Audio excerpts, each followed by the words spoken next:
Halo semuanya, Assalamualaikum. Selamat datang kembali ke channel aku. Aku mau ngucapin terima kasih banyak ya buat teman-teman yang udah setia nontonin channel aku. Jadi hari ini aku dan ibu lagi main ke rumah temennya ibu yang menjadi kolektor dari tanaman aglonema. Semua tanaman aglonema yang ada di sini tuh sehat-sehat banget ya. Dan untuk sementara ini katanya nggak dijual. Jadi pemiliknya itu lebih suka untuk memperbanyak karena emang secinta itu sama tanaman aglonema. Dan bisa dilihat ya dari video, tanaman aglonema di sini tuh benar-benar dirawat dengan sangat baik. Kebun ini adalah milik dari sepasang suami istri, dan kalau istrinya aku manggilnya sih Mbak Ari ya. Lokasinya ada di Kalibaru, Banyuwangi, Jawa Timur. Bisa teman-teman lihat ya dari video kalau tanamannya itu super rimbun banget, dan dari satu jenis tanaman aglonema itu ada beberapa pot banyaknya. Dan terlihat sekali ini yang punya sudah sangat profesional ya dalam merawat aglo, karena menurut aku aglonema itu adalah salah satu tanaman yang susah ya untuk dirawat, apalagi untuk merimbunkan seperti ini tuh pasti membutuhkan effort yang luar biasa dan ketelatenan yang juga luar biasa. Berada di kebun Mbak Ari ini rasanya tuh betah banget ya. Aku nggak ada capek-capeknya untuk mengelilingi kebun ini karena setiap pot dari tanaman aglonema itu nggak ada yang memiliki daun jelek, daun yang layu, ataupun daun yang terlihat tidak dirawat gitu ya.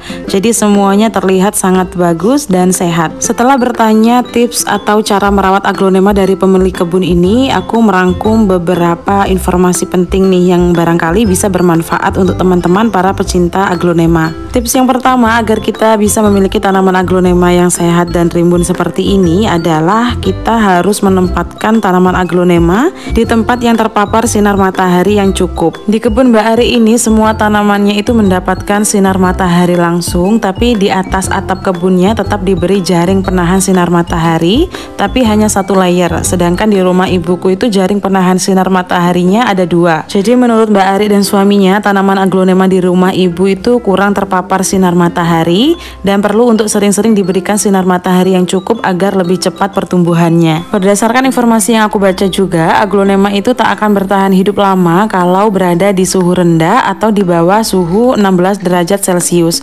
Jadi menghindari suhu terlalu dingin jadi salah satu tips merawat aglonema. Oleh sebab itu, usahakan agar aglonema mendapatkan kelembapan udara yang tepat, jadi nggak terlalu panas-panas banget ataupun kekurangan sinar matahari. Tips selanjutnya yaitu kita tuh harus paham ya kapan harus menyiram tanaman aglonema yang kita miliki. Bagi orang yang sudah paham tentang merawat aglonema, pasti menganggap tanaman ini tuh tanaman anti manja karena nggak perlu menyiramnya setiap hari. Tapi kita harus peka kapan harus menyiram tanaman aglonema dan kapan tidak harus menyiramnya.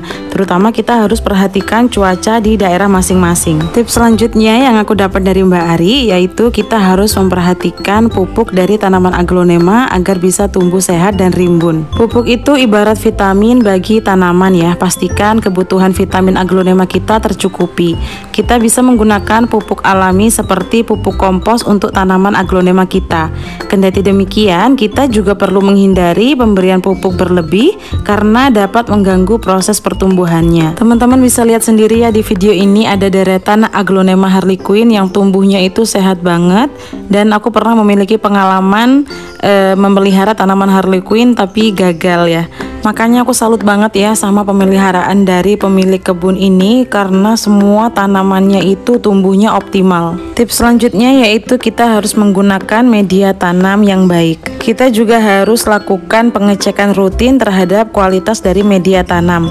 Jika media tanam terlihat menggumpal, kering, atau terlalu basah, kita bisa mengganti dengan media tanam yang baru. Hal yang tak kalah pentingnya adalah kita harus rutin membasmi hama. Sama seperti tanaman lainnya, hama bisa mengganggu kesuburan dari tanaman aglonema.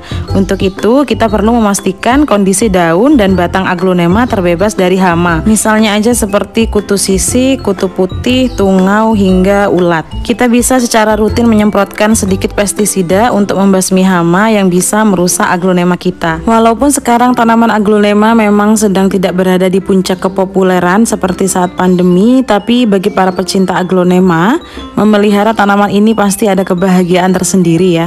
Aku aja nih merasa happy banget saat bisa berkeliling ke kebun ini karena terlihat sekali dari tanaman-tanamannya yang cantik, ada bukti cinta kasih dari perawatan si si pemilik. Aku pribadi sih yakin ya kalau suatu saat nanti harga aglonema pasti akan tinggi lagi dan para petani aglonema akan kembali mendulang kesuksesan dari penjualan aglonema. Oke deh, sekian dulu vlogku kali ini. Semoga informasi yang aku sampaikan bisa bermanfaat dan sampai jumpa di video selanjutnya. Wassalamualaikum.